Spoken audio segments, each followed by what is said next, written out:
Hey, Joe. Good morning. Happy Monday. Good morning, everybody. Joe, this FISA warrant that was released, we now get to see against Carter Page. It seems that if you believe this is a bogus investigation, you feel vindicated by this. If you seem to think that this is a legitimate investigation, you feel vindicated by this. What did you see in this FISA warrant? Well, first of all, there's no way anybody can read this affidavit and believe that the investigation was warranted, quote unquote. First of all, it is clear that the warrant exists only because of the Steele dossier, which we know was paid for by the Hillary Clinton campaign and the Democratic National Committee and laundered through the law firm Perkins Coie and delivered to various people in the U.S. government, apparently in multiple forms, to get a FISA warrant. It is now clear that John Brennan was the source of the beginning of the spreading of this information, and that when all is said and done, there was no valid information submitted to the FISA court to put a FISA warrant on Carter Page. This is going to get more interesting as time goes on, but that's the basic result from the release of the documents. You'll just see at the beginning of the application, they talk about source number one, who is Christopher Steele. There is no source number two or source number three in the warrant application. There is only generic information which provided to the court was basically false. If they're doing their job at the Justice Department, Michael Horowitz will reveal all of this when he does his FISA IG report, and we hope he names names. Was there anything that surprised you? I know so much of this seems like you foretold, and we've talked about it a lot, but was there anything inside this that surprised you?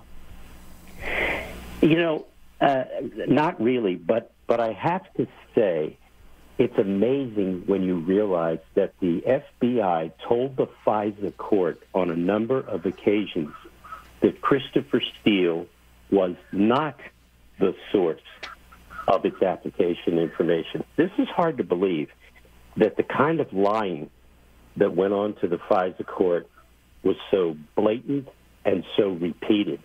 It's hard for me to understand how the counterintelligence function of the FBI and the DOJ could have become so completely corrupted. And the answer is very simple. They hated and feared Donald Trump and believed that they had the authority, even though they didn't, to do whatever they could to prevent him from becoming president, and then if he won, to remove him from office. Joe, with just one source in these FISA applications, were the judges derelict in their duty by approving them? I had a conversation with Andy McCarthy yesterday, perhaps the single most intelligent commentator on all of this from National Review.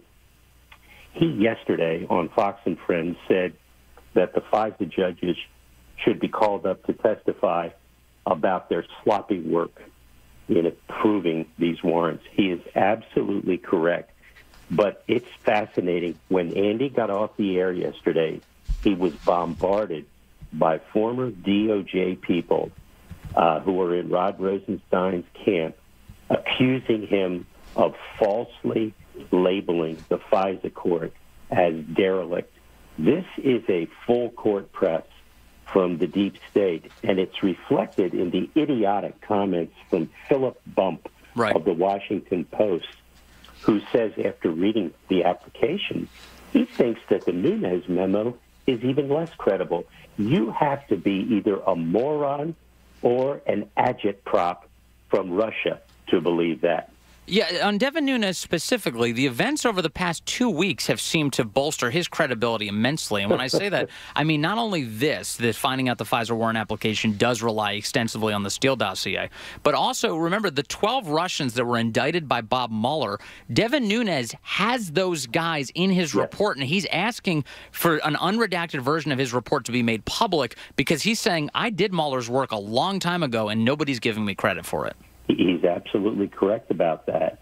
And what you are watching is the deep state in full circle the wagon mode. This ridiculous indictment of these 12 Russians who will never see the inside of the courtroom is really sort of a classic example of what you do when you're trying to do post hoc justifications. The two Mueller indictments of Russians, which totals 25 people and companies, is an example of why special counsels are a major mistake. And I think that Devin Nunes started his journey in March of 2017 when he went to the White House to look at the FISA leaking and the FISA unmasking information, and he has only gotten stronger over time. It's only the people that don't want to know the truth who view him as less credible. You mentioned Rod Rosenstein. He signed off on some of these FISA warrants. Shouldn't he have recused himself from this entire investigation? Oh, my goodness, of course. Yes, you couldn't be more accurate about his totally compromised situation. And remember this, he not only is conflicted legally, but he did something really outrageous. And if the president had a free hand, he would fire Rosenstein right now.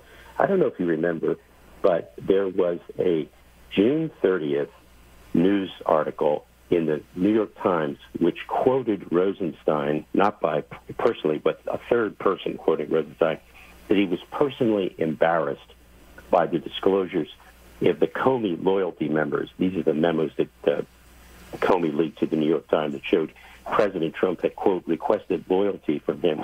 And Rosenstein said that he never would have signed the memo recommending Comey's firing had he known about those memos. Now, it's clear that Rosenstein leaked that story to the New York Times. It reminds me yesterday of Dan Coates being out in Aspen among the glitterati and the cognoscenti, basically dissing the President of the United States. Here's a suggestion to Mr. Comey and Mr. Coates. If you're embarrassed by this president, resign. Wear your big boy pants. Resign. And neither one of them will ever do it because what they care about is their job and their next job.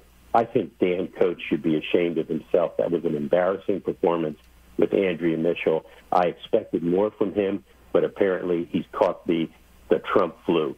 All right, more with Joe DiGenova in just a second. All right, we're here with Joe DiGenova unpacking this FISA warrant the FISA application that was finally made available to see why they got the FISA warrants on Carter Page, heavily redacted. Joe, they renewed this 4 times because they surveilled him for a year, and we know each one's good for 3 months.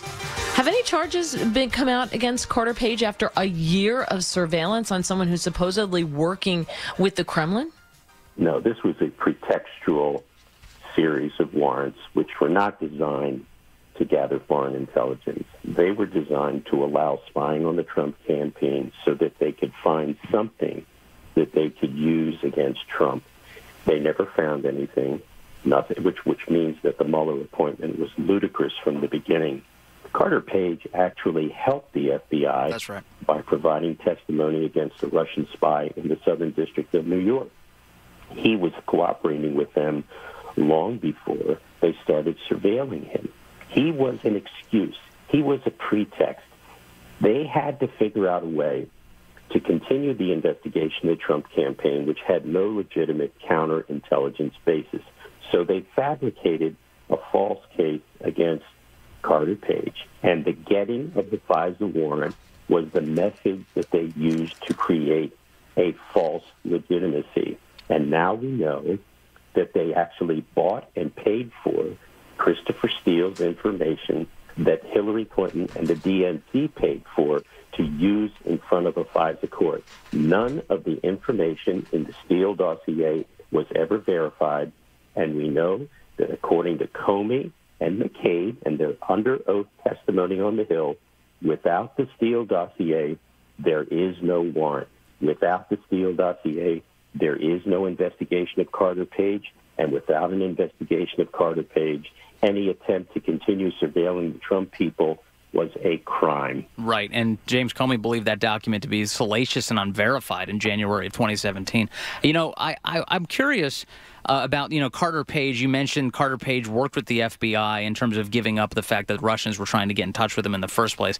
Also, if I remember correctly from that story, this is not very flattering for or something that Carter Page would want to talk about, but the Russians who were being eavesdropped on by the FBI referred to Carter Page as too dumb to be useful to them. So there are all sorts of things that have already demonstrated to the FBI that Carter Page was in no way of use to the Russian government, yet they pursued him anyway. Well, of course, all of this information, especially the view of the Russians of Carter Page, which, as we know, was from direct electronic surveillance of him and others, proved that the Bureau knew that he couldn't be a Russian agent, which is exactly what they were telling a FISA court under oath he was. Right. Because that's the only way you can get a warrant against an American, is if you can swear that they are the agent of a foreign power. And he was not, and the FBI knew it. Joe, this is all very troubling in terms of what the FBI's power is and how it can be abused. Yes. And we've talked about it before, but I think it was in April of 2017, there was a report released about the FISA court's abuses, ultimately the government's abuses of FISA, of something like 85% of requests were abusive? Yes. The court itself, Chief Judge Rosemary Collier, wrote a 99-page opinion on April 26, 2017, which is a blueprint for the entire scandal we're watching now. And in it, she outlined literally hundreds of violations of law by the FBI, the NSA, and the Department of Justice personnel. Now, she found out about that because Admiral Rogers, who at the time was the head of NSA, went to her on his own and verbally briefed her about the violations of the law of the FBI, some NSA employees, and the Department of Justice, including John Carlin, the Assistant Attorney General for National Security. When he went to her, that is when the Obama administration found out about it, because the court notified Carlin they wanted the department to come forward and explain its conduct. And, of course, that's when efforts were made to fire Admiral Rogers. But interestingly enough, it was Clapper and Brennan and Comey that wanted to fire Rogers for going to the court. And President Obama said, no way are you going to fire this guy. You're going to create a monster of a situation. So Obama was aware of all of this stuff from the very beginning. And Rosemary Collier's opinion, which I have told people for a year and a half they should read, is the entire scandal. In that opinion, she shows how FBI allowed government contractors to gain access to raw NSA intercept data and use it against the Trump campaign. Wow. It's hard to hold a secret court accountable, but this is our attempt here. Joe DiGenova, thank you. Really appreciate your insight, as always. My pleasure.